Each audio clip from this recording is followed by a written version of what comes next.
នៅវេលាព្រឹកថ្ងៃច័ន្ទទី10ខែមីនាឆ្នាំ2025សម្ដេចមហាបវរធិបតីហ៊ុនម៉ាណែតនាយករដ្ឋមន្ត្រីនៃព្រះរាជាណាចក្រកម្ពុជាបានអញ្ជើញកាត់ខ្សែបូសម្ពោធទារកដ្ឋាននិងសំណេះសំណាលជាមួយកម្មការនីជាមេដារបស់កុមារតូចៗនៅរោងចក្រ Marvel Garment ដែលមានទីតាំងក្នុងតំបន់សេដ្ឋកិច្ចពិសេស Royal Group ភ្នំពេញនេះជាទារកដ្ឋានទី1ដែលត្រូវបានបង្កើតឡើងនៅក្នុងរោងចក្រនៅក្នុងប្រទេសកម្ពុជាក្នុងឱកាសនេះសម្ដេចបវរធិបតីបានគូសរំលឹកអំពីគោលបំណងដែលសម្ដេចអញ្ជើញមកពិនិត្យដោយផ្ទាល់នៅទារកដ្ឋាននេះគឺដើម្បីចង់មកមើលឃើញជាក់ស្ដែងនៅការអនុវត្តការងារបង្កើតទារកដ្ឋាននៅតាមរោងចក្រសហគ្រាសដែលសម្ដេចបានដាក់ចេញគោលការណ៍ក្នុងពេលដែលសម្ដេចអញ្ជើញសំណេះសំណាលជាមួយគណៈកម្មការនយោជិតតំបន់ព្រៃស្ពឺក្នុងរាជធានីភ្នំពេញកាលពីថ្ងៃទី29ខែសីហាឆ្នាំ2023ដោយពេលនោះសម្ដេចបានដាក់ចេញគោលការណ៍ចំនួន10ចំណុចដើម្បីឲ្យក្រសួងការងារនិងបណ្ដុះបណ្ដាលវិជ្ជាជីវៈអនុវត្តហើយការបង្កើតទារកដ្ឋាននៅតាមរោងចក្រសហគ្រាសគឺជាគោលការណ៍ទី1ការបង្កើតទារកដ្ឋាននេះគឺសម្រាប់មើលថែទាំកុមារតូចៗដែលមានអាយុចាប់ពី3ខែដែលជាកូនរបស់គណៈកម្មការនយោជិតហើយទារកដ្ឋាននេះនឹងជួយសម្រួលដល់បងប្អូនគណៈកម្មការនយោជិតក្នុងរោងចក្រឲ្យយកកូនមកផ្ញើដើម្បីកាត់បន្ថយការចំណាយ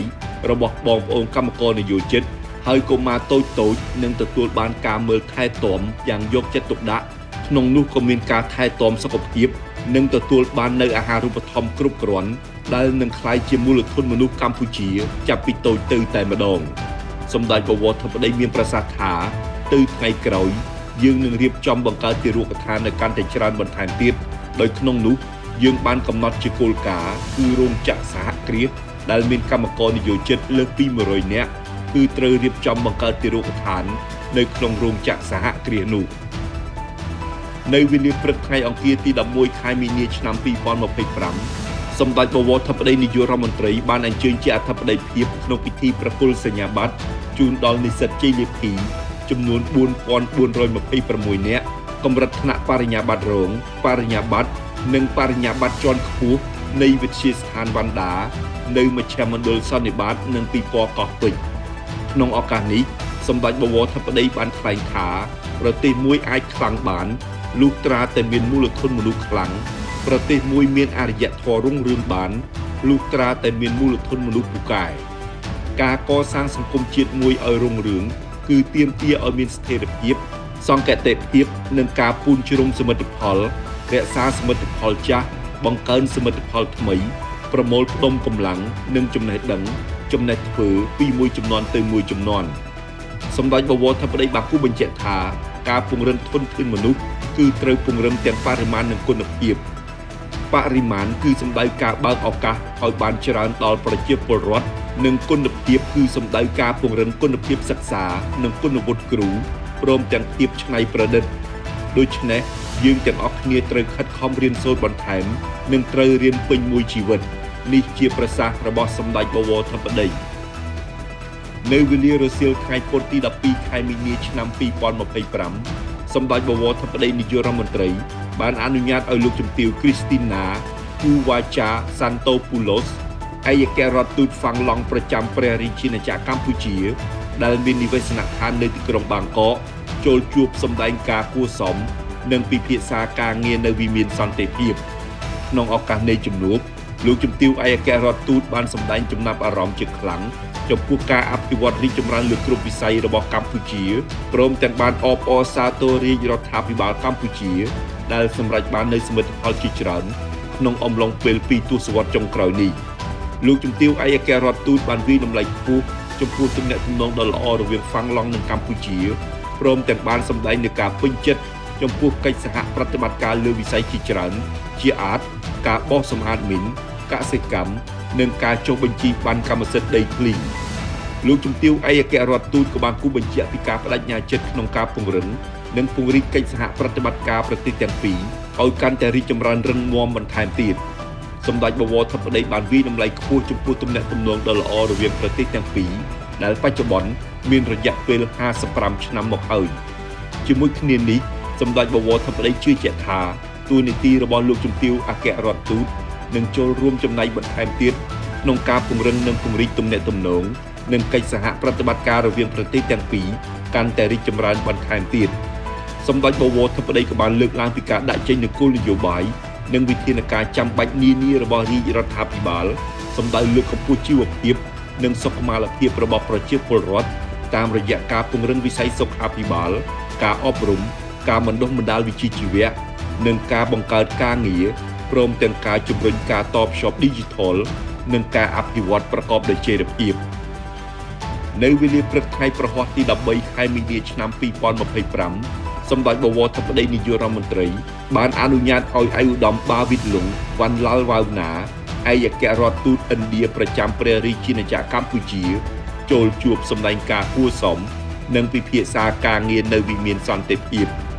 ក្នុងឱកាសនៃជំនួបឯកឧត្តមឯកអគ្គរដ្ឋទូតបានវាយតម្លៃខ្ពស់ចំពោះទំនាក់ទំនងយូរអង្វែងរវាងឥណ្ឌានិងកម្ពុជាដោយឯកឧត្តមបានគូបញ្ជាក់ថាប្រទេសទាំងពីរមានចំណងមិត្តភាពសាមគ្គីភាពនិងជាប្រពៃណីជាយូរយារណាស់មកហើយនិងបានសង្កត់ធ្ងន់ថាកម្ពុជាគឺជាដៃគូដ៏សំខាន់មួយរបស់ឥណ្ឌាដោយយោងលើទំនាក់ទំនងជាច្រើនទសវត្សរ៍ភាពរីកចម្រើននៃកិច្ចសហប្រតិបត្តិការក្នុងវិស័យនានានិងសក្តានុពលជាច្រើនទៀតឯកឧត្តមឯកអគ្គរដ្ឋទូតបានគូបញ្ជាក់ថាទំនាក់ទំនងឥណ្ឌាកម្ពុជាគួរត្រូវបានលើកកម្រិតឲ្យកាន់តែខ្ពស់ថែមទៀតជាការឆ្លើយតបសម្ដេចបវរធិបតីបានគូបញ្ជាក់ថាកម្ពុជាឥណ្ឌានៅមានវិស័យសក្តានុពលជាច្រើនទៀតដែលជាឱកាសនៃការពង្រីកកិច្ចសហប្រតិបត្តិការដើម្បីជាផលប្រយោជន៍ដល់ប្រទេសទាំងពីរសម្ដេចបវរធិបតីនិងឯកឧត្តមឯកអគ្គរដ្ឋទូតបានពិភាក្សាអំពីសក្តានុពលសម្រាប់ការពង្រីកកិច្ចសហប្រតិបត្តិការលើវិស័យជាច្រើនមានជាអាចសេដ្ឋកិច្ចពាណិជ្ជកម្មការវិនិយោគការពារជាតិនិងសន្តិសុខទេសចរណ៍និងវប្បធម៌លទ្ធភាពនៃការបង្កើនជើងហោះហើរត្រង់ឥណ្ឌាកម្ពុជាព្រមទាំងការជំរុញការតភ្ជាប់រវាងប្រជាជននិងប្រជាជនក៏ដូចជារវាងធុរជននិងធុរជននៅវេលាព្រឹកថ្ងៃសុក្រទី14ខែមីនាឆ្នាំ2025សម្ដេចបវរធិបតីនាយករដ្ឋមន្ត្រីនិងលោកជំទាវបណ្ឌិតបានអញ្ជើញស្រោចស្រពព្រះសុគន្ធវេរីថ្វាយប្រគេនសម្ដេចព្រះអគ្គមហាសង្ឃរាជសម្ដេចព្រះសង្ឃនាយកសម្ដេចព្រះសង្ឃនាយករងសម្ដេចព្រះសង្ឃគណៈមហានិកាយនៃព្រះរាជាណាចក្រកម្ពុជានៅវត្តបទុមវតីរាជវរារាមក្នុងវេលាឱកាសដ៏ប្រសើរថ្លៃថ្លានេះសម្ដេចបវរធិបតីបានថ្លែងថានៅព្រះរាជាណាចក្រកម្ពុជាព្រះពុទ្ធសាសនាជាសាសនារបស់រដ្ឋហើយសេរីភាពខាងជំនឿនិងការប្រតិបត្តិសាសនាដទៃទៀតត្រូវបានធានាក្នុងលក្ខខណ្ឌដែលមិនប៉ះពាល់ដល់ជំនឿឬសាសនាដទៃទៀតជាក់ស្ដែងកម្ពុជាមានសុខដុមរមនាសាសនានិងរក្សាបាននូវគុណតម្លៃនៃសាមគ្គីភាពរវាងជាតិសាសន៍និងសាសនាផ្សេងៗគ្នាដោយមិនមានការប្រកាន់យកនៅនិន្នាការជ្រុលនិយមនោះទេសម្ដេចបវរធិបតីបានរំលឹកអំពីតម្លៃនៃសុខសន្តិភាពដោយបានបញ្ជាក់ថាក្រោមម្លប់នៃសុខសន្តិភាពកម្ពុជាមានកាលានុវត្តភាពសមត្ថភាពនិងលទ្ធភាពគ្រប់គ្រាន់ដើម្បីបង្កើនល្បឿននៃការអភិវឌ្ឍលើគ្រប់វិស័យកត្តាសុខសន្តិភាពនេះក៏បានផ្ដល់លទ្ធភាពឲ្យពុទ្ធបរិស័ទយើងធ្វើបុណ្យទានតាមសេចក្តីប្រាថ្នានិងបើកឱកាសឲ្យយើងបង្កើតនូវសមិទ្ធផលថ្មីៗបន្ថែមទៀតទាំងវិស័យពុទ្ធចក្រនិងអាណាចក្រជាក់ស្ដែងព្រះរាជពិធីស្រោចស្រពព្រះសុគន្ធវេរីនាថ្ងៃនេះក៏ជាសក្ខីកម្មថ្មីមួយទៀតនៃការរីកចម្រើនផ្នែកវិស័យព្រះពុទ្ធសាសនានិងភាពរីកចម្រើននៃព្រះរាជាណាចក្រដែលប្រជាពលរដ្ឋកម្ពុជាបាននឹងកំពុងរស់នៅប្រកបដោយភាពសុខក្សេមក្សាន្តក្រោមម្លប់សន្តិភាពដ៏ត្រជាក់ត្រជុំសម្ដេចបវរធិបតីសូមឲ្យសម្ដេចព្រះរាជាគណៈព្រះថេរានុថេរៈគ្រប់ព្រះអង្គព្រះមេត្តាបន្តជួយដល់សង្គមលើការលើកកម្ពស់គុណធម៌សីលធម៌សុជីវធម៌ថែរក្សាវប្បធម៌ប្រពៃណីទំនៀមទម្លាប់ដ៏ល្អរបស់ជាតិតាមរយៈការសម្ដែងធម៌ទេសនានៅគ្រប់ទីកន្លែងនិងការផ្សព្វផ្សាយតាមបណ្ដាញសង្គមផ្សេងៗដើម្បីជួយធ្វើឲ្យប្រជាជនមាននូវបញ្ញាស្មារតីប្រកបដោយព្រហ្មវិហារធម៌កាត់បន្ថយអំពើអនាចារអបាយមុខអំពើហិង្សាអសិលធម៌និងជួយឲ្យសង្គមជាតិមានសុខដុមរមនានិងពង្រឹងសាមគ្គីធម៌នៅវេលារសៀលថ្ងៃសុក្រទី14ខែមីនាឆ្នាំ2025សម្ដេចបវរធិបតីនាយករដ្ឋមន្ត្រីបានអញ្ជើញថ្លែងក្នុងពិធីបិទសន្និបាតប្រចាំឆ្នាំលើកទី2 បូកសរុបលទ្ធផលការងារឆ្នាំ2024និងលើកទិសដៅផែនការឆ្នាំ2025របស់សមាគមអង្គការកម្ពុជាថាគោរមងារអង្គការផ្ដល់ជូនអ្នកមានគុណសម្បត្តិនិងដែលបានចូលរួមចំណែកក្នុងការជួយសង្គមជាតិនិងប្រជាជនព្រមទាំងបានខិតខំ